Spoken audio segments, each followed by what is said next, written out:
ರೈತ ಹೋರಾಟದ ದಿನವಾಗಿನೇ ಇವತ್ತು ನಾವು ನೋಡ್ತಾ ಇದ್ದೇವೆ ಈ ದಿವಸವನ್ನ.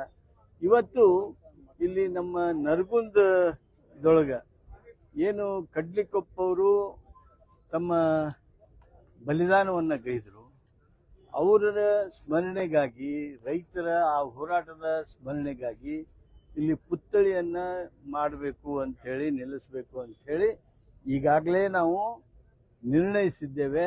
ಆ ನಿರ್ಣಯದಂತೆ ಇವತ್ತು ಭೂಮಿಯನ್ನ ದಾನ ಪಡೆದು ಅದಕ್ಕೆ ಭೂಮಿ ಪೂಜೆಯನ್ನು ಮಾಡಿದ್ದೇವೆ.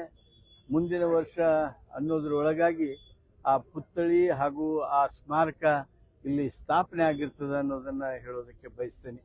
ಈ ಹೋರಾಟ, ರೈತರ ಹೋರಾಟ, ಇದು ಸೆಸ್ಸಿಗಾಗಿ ಮಾತ್ರ ನಡೆದಿರ್ತಕ್ಕಂಥದ್ದಲ್ಲ. ಇದು ರೈತರಿಗೆ ಅಂದು ನಡೆದಂತ ಆ ಒಂದು ಅನ್ಯಾಯಗಳು, ಅಗೌರವ